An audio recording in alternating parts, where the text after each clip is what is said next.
Okay. I'm gonna be reading chapter 23 of Percy Jackson, The Last Olympian. It's called We Say Goodbye, Sort of. Lovely. Are you guys ready? This is not gonna be very good, I'm telling you that right now. Camp went late that summer. It lasted 2 more weeks, right up to the start of a new school year. And I have to admit, they were the best 2 weeks of my life. That's lovely.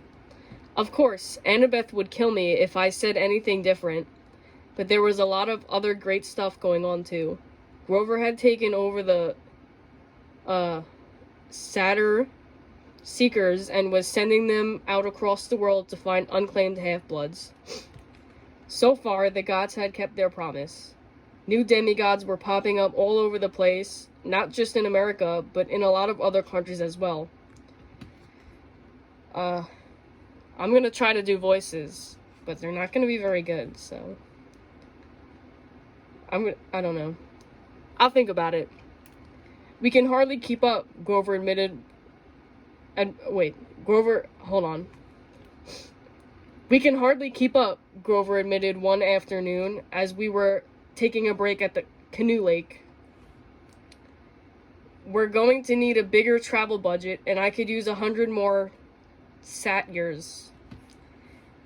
Yeah, but the satyrs you have are working super hard, I said.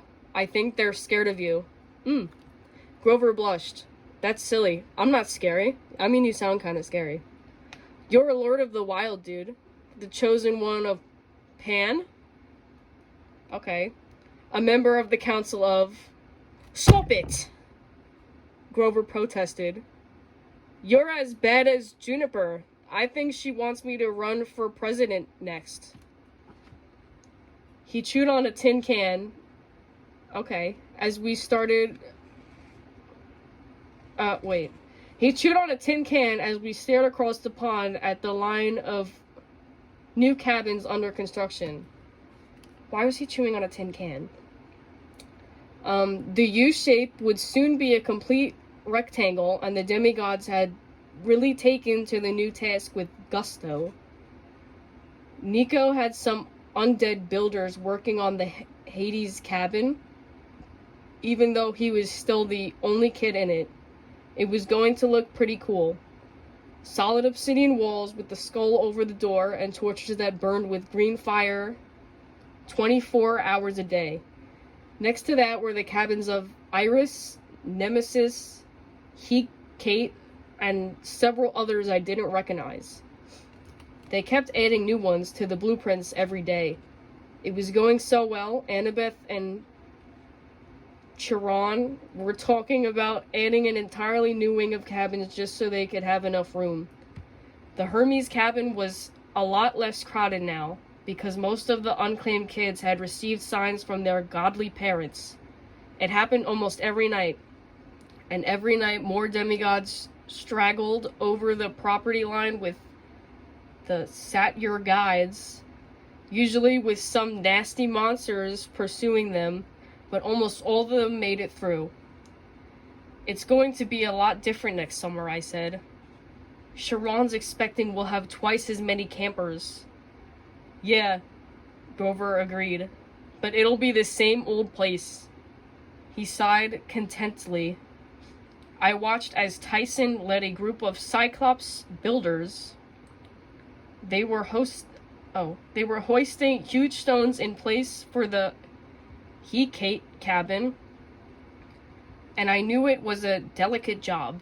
Each stone was engraved with magical writing, and if they dropped one, it would either explode or turn everyone within a half-mile into a tree. Oh, that's quite lovely. I figured nobody but Grover would like that. I'll be traveling a lot, Grover warned. Between protecting nature and finding half-bloods, I may not see you as much.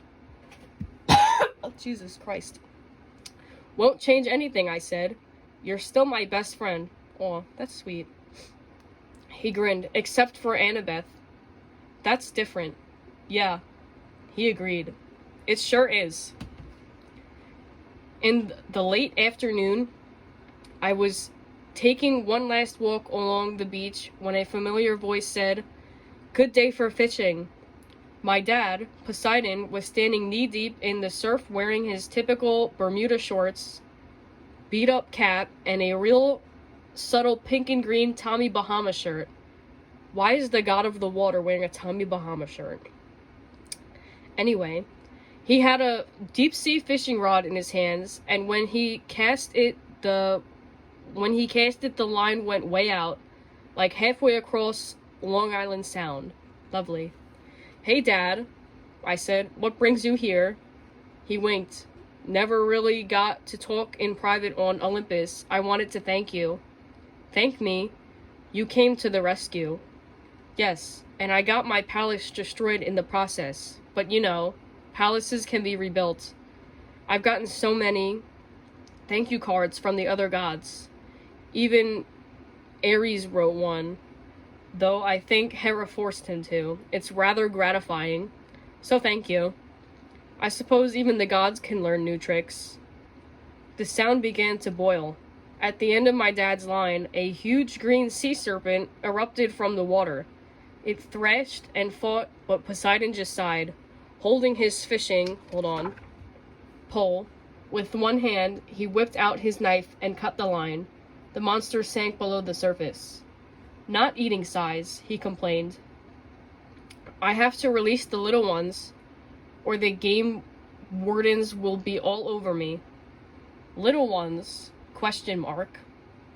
He grinned. "You're doing well with those new cabins, by the way. I suppose this means I can claim all those other sons and daughters of mine and send you some siblings next summer." "Ha ha." Poseidon reeled in his empty line. I shifted my feet. You were kidding, right?" Poseidon gave me one of his inside joke winks, and I still didn't know whether he was serious or not. "I'll see you soon, Percy. And remember, know which fish are big enough to land, eh?" With that, he dissolved into the sea breeze, leaving a fishing pole lying in the sand. That evening was the last night of camp. The bead ceremony. The Hephaestus cabin had designed the bead this year. It showed the Empire State Building, and etched in tiny Greek letters, spiraling around the image, were the names of all the heroes who had died defending Olympus. There were too many names, but I was proud to wear the bead. I put it on my camp necklace, 4 beads now. I felt like an old-timer. I thought about the first campfire I'd ever attended, back when I was 12, and how I'd felt so at home. That at least hadn't changed. "Never forget this summer," Chiron told us. He had healed remarkably well, but he still trotted in front of the fire with a slight limp.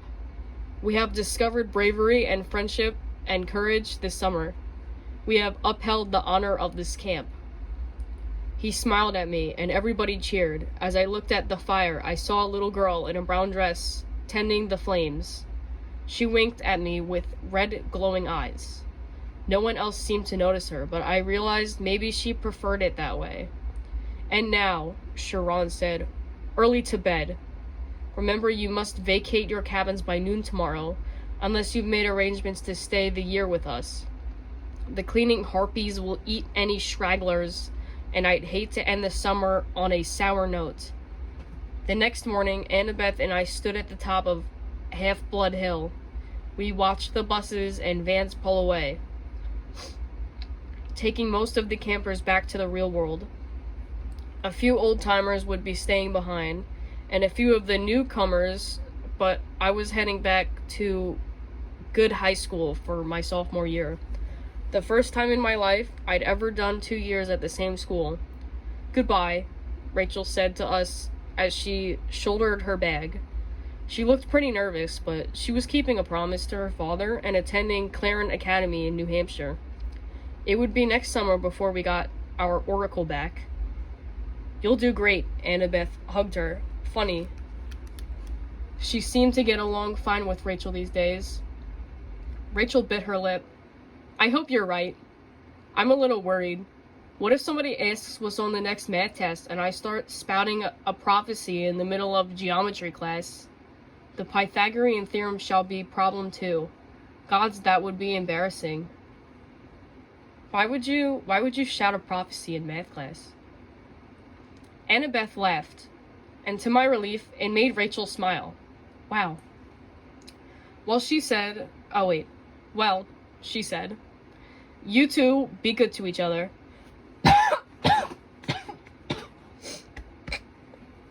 Go figure.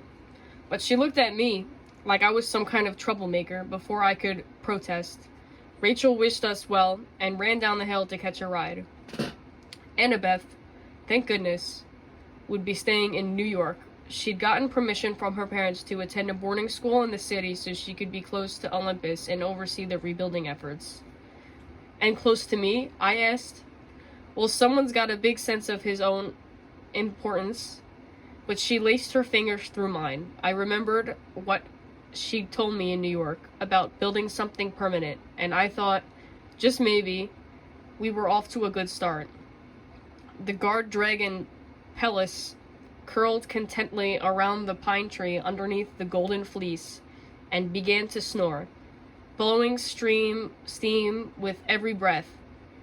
You've been thinking about Rachel's prophecy? I asked Annabeth. She frowned. How did you know? Because I know you. Lovely. She bumped me with her shoulder. Okay, so I have 7 half-bloods shall answer the call. I wonder who they'll be. We're going to have so many new faces next summer. Yep, I agreed. And all that stuff about the world falling in storm or fire? She pursed her lips. And foes at the doors of death? I don't know, Percy. But I don't like it. I thought, well, maybe we'd get some peace for a change. Wouldn't be Camp Half-Blood if it wasn't peaceful, I said. I guess you're right. Or maybe the prophecy won't happen for years. Could be a problem for another generation of demigods, I agreed. Then we kick back and enjoy. She nodded, though she still seemed uneasy. I didn't blame her, but it was hard to feel too upset on a nice day, with her next to me, knowing that I wasn't really saying goodbye. We had lots of time. Race you to the road, I said. You are so going to lose. She took off down Half-Blood Hill, and I sprinted after her. For once, I didn't look back. Lovely. Okay, goodbye.